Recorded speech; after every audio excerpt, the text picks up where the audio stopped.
सितंबर 2025 में Indian air force के लिए मिनिस्ट्री ऑफ डिफेंस ने हिंदुस्तान एरोनॉटिक्स लिमिटेड के साथ कौन सी एक डील साइन की है? तो डील साइन की गई है 97 तेजस MK-1A फाइटर जेट्स को बनाने के लिए, जिसकी वैल्यू होगी 62,370 करोड़ रुपीस। ये डील की वैल्यू याद रखनी है और किसके साथ डील हुई है, किस चीज के लिए हुई है, ये याद रखना है। सितंबर 2025 में एमओडी ने, मिनिस्ट्री ऑफ डिफेंस ने साइन किया है 62,370 करोड़ की डील हिंदुस्तान एरोनॉटिक्स लिमिटेड के साथ। किस लिए? प्रोक्यूर करने के लिए 97 तेजस MK-1A fighter jets Indian air force के लिए। एयरक्राफ्ट के कॉम्पोजिशन की बात करें तो इसमें 68 सिंगल सीट फाइटर्स होंगे और 29 ट्विन सीट ट्रेनर्स होंगे। ठीक है, तो ये भी हल्का सा याद रखिएगा एयरक्राफ्ट का कॉम्पोजिशन। कौन सी कैटेगरी में ये डील साइन की गई है? तो by India indigenously design developed and manufactured category में ये डील साइन की गई है। इंडिया में पहली बार सेंट्रल टिश्यू बैंक कहां पे इनॉग्रेट किया गया है? तो ये नई दिल्ली के Maulana Azad institute of dental sciences में खोला गया है सेंट्रल टिश्यू बैंक। इसका उद्घाटन किया था डॉक्टर पंकज कुमार सिंह जी ने, जो कि हेल्थ मिनिस्टर है नई दिल्ली के। उन्होंने सेंट्रल टिश्यू बैंक का उद्घाटन किया था। नई दिल्ली में आयोजित होने वाली second WHO global summit on traditional medicine की थीम क्या होगी? इसकी थीम होगी restoring balance for people and planet, the science and practice of well being. बहुत इंपॉर्टेंट है, याद रखिएगा। सितंबर 2025 में मिनिस्ट्री ऑफ आयुष और वर्ल्ड हेल्थ ऑर्गेनाइजेशन के बीच अग्रीमेंट्स हुआ है second WHO global summit on traditional medicine को होस्ट करने के लिए इंडिया में। ठीक है, और ये MOU साइन किया गया है नई दिल्ली में और इसकी थीम थी रेस्टोरिंग इसकी थीम होगी, मतलब सेकेंड WHO ग्लोबल समिट की थीम होगी restoring balance for people and planet, the science and practice of well being. ठीक है, और समिट की डेट्स क्या होंगी? तो ये 17 दिसंबर से 19 दिसंबर 2025 के बीच में आयोजित किया जाएगा। किस देश ने ज्वाइन किया है इंटरनेशनल एटॉमिक एनर्जी एजेंसी को 69th जनरल कॉन्फ्रेंस में? तो ये देश है मालदीव्स, जो बना है 181st member international atomic energy agency का, और इसने ज्वाइन किया है 69th जनरल कॉन्फ्रेंस में। इंटरनेशनल एटॉमिक एनर्जी एजेंसी की 69th जनरल कॉन्फ्रेंस आयोजित की गई थी 15 से 19 सितंबर 2025 के बीच में वियना, ऑस्ट्रिया में। ठीक है, तो ये आपको याद रखना है। अब थीम देख लेते हैं इस कॉन्फ्रेंस की।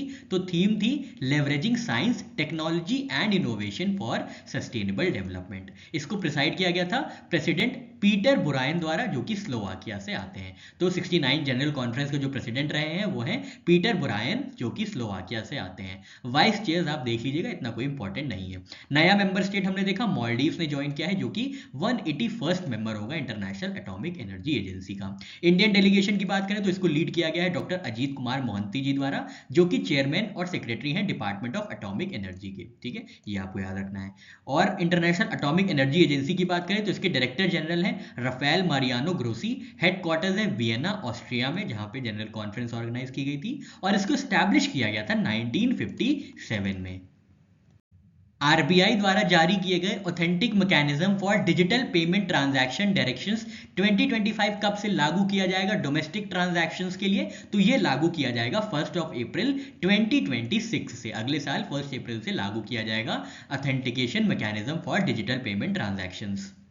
रिजर्व बैंक ऑफ इंडिया ने रिलीज किया है authentic mechanism digital payment transaction directions 2025 के लिए, जिसको इफेक्टिव बनाया जाएगा डोमेस्टिक ट्रांजैक्शंस के लिए 1 अप्रैल 2026 से, और फिर क्रॉस बॉर्डर पेमेंट्स के लिए 1 अक्टूबर 2026 के इसको एप्लीकेबल किया जाएगा। किसके किसके लिए एप्लीकेबल है? तो जितने भी पेमेंट सिस्टम है और प्रोवाइडर्स हैं और पार्टिसिपेंट्स हैं, जैसे कि बैंक्स और नॉन बैंक्स, सबके लिए ये digital payment transactions authentication mechanism applicable है। क्या क्या मैंडेटरी रिक्वायरमेंट है इसके अंदर? तो 2 फैक्टर ऑथेंटिकेशन की कर दी जाएगी सारे डिजिटल पेमेंट ट्रांजैक्शंस के लिए, जिसमें कम से कम एक जो है वो डायनामिक फैक्टर होगा। तो ये बहुत इंपॉर्टेंट बात है, मैंडेटरी रिक्वायरमेंट जो है आपको ध्यान में रखना है।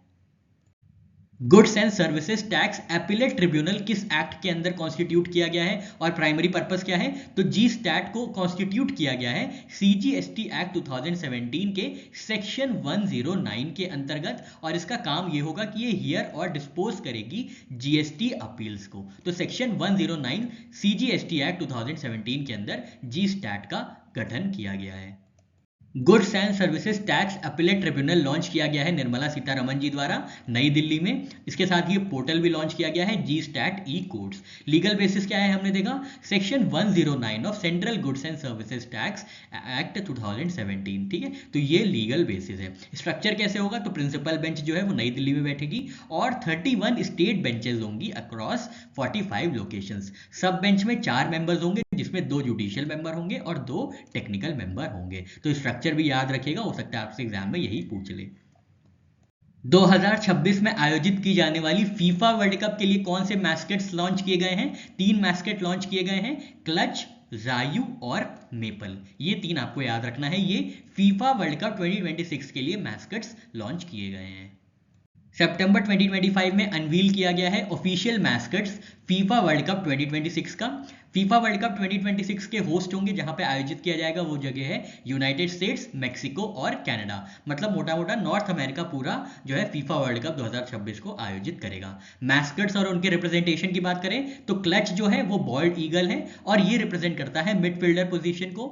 सेकंड है जायू जो कि जैगुआर है मेक्सिको से, ये रिप्रेजेंट करता है स्ट्राइकर पोजीशन को। और थर्ड है मेपल जो कि मूज है कनाडा से और ये रिप्रेजेंट करता है गोलकीपर को। तो आपको तीनों ऑफिशियल मैस्केट्स याद होने चाहिए, उनके क्या क्या रिप्रेजेंटेशंस हैं, क्या क्या पोजीशंस हैं, ये याद होनी चाहिए। ठीक है, फीफा वर्ल्ड कप को खेला जाएगा 26 जून से 19 जुलाई 2026 के बीच में। ये पहली बार ऐसा वर्ल्ड कप होगा जो कि 3 देशों में खेला जाएगा। कौन कौन सी, यूएस, मैक्सिको और Canada.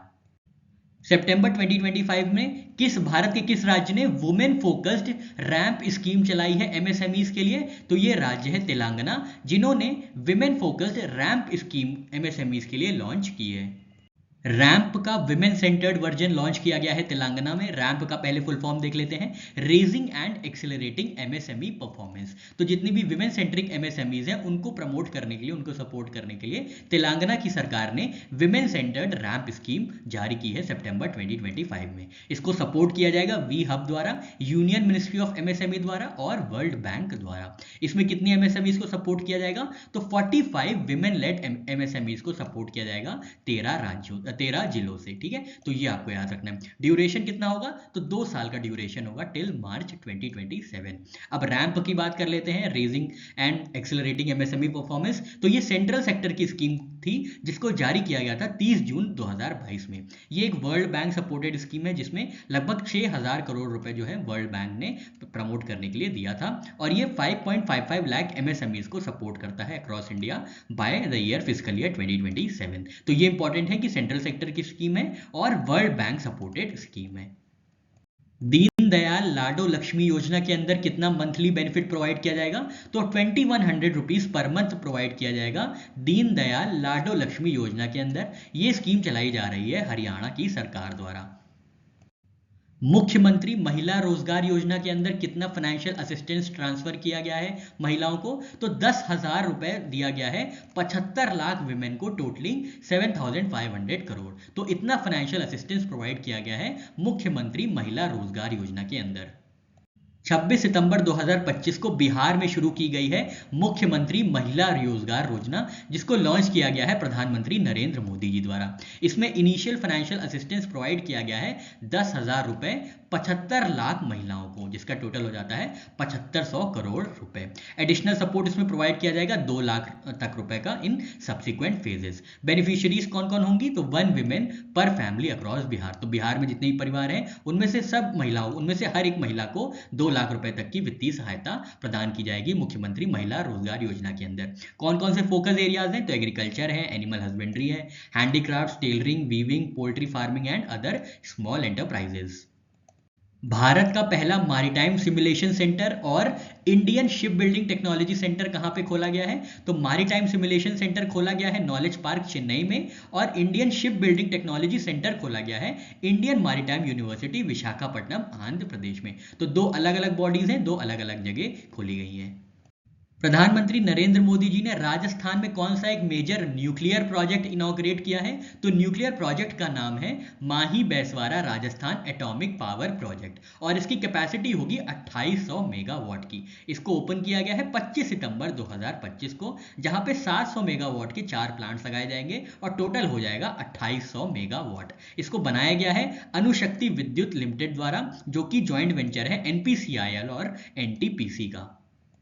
International day for total elimination of nuclear weapons कब ऑब्जर्व किया जाता है? तो 26 सितंबर को हर वर्ष ऑब्जर्व किया जाता है international day for total elimination of nuclear weapons. सितंबर 2025 में साइबर क्राइम्स और फाइनेंशियल फ्रॉड्स को रोकने के लिए किन दो एंटिटीज ने एमओयू साइन किया है? तो ये दो एंटिटीज हैं department of telecommunications and financial intelligence unit India. इन दोनों ने साइबर और फाइनेंशियल फ्रॉड्स को रोकने के लिए एक एमओयू साइन किया है। वर्ल्ड मैरीटाइम डे 2025 कब ऑब्जर्व किया जाता है और इसकी थीम क्या है? तो वर्ल्ड मैरीटाइम डे ऑब्जर्व किया जाता है लास्ट थर्सडे ऑफ सितंबर को। हर सितंबर के लास्ट थर्सडे में ऑब्जर्व किया जाता है वर्ल्ड मैरीटाइम डे, जो इस बार ऑब्जर्व किया गया है 25 सितंबर 2025 को। और इस बार की थीम थी our ocean, our obligation and our opportunity. सितंबर 2025 में इंडिया और कुवैत के बीच बिजनेस टाइज को स्ट्रेंथन करने के लिए किन दो एंटिटीज ने एमओयू साइन किया है? तो ये दो एंटिटीज हैं, कौन कौन सी एंटिटीज हैं? Indian chamber of commerce and Indian business and professional council Kuwait. इन दोनों एंटिटीज ने साइन किया है एमओयू ताकि प्रोफेशनल कोऑपरेशन बढ़ाया जा सके। सितंबर 24, 2025 को स्पेस वेदर को स्टडी करने के लिए नासा और एनओएए ने कौन से 3 मिशन जारी किए हैं? तो ये मिशन है, पहला मिशन है IMAP, जिसका फुल फॉर्म है interstellar mapping and acceleration probe. Second है SWFO, मतलब space weather follow on Lagrange 1। और थर्ड मिशन है कराउथर्स जियो कोरोना ऑब्जर्वेटरी।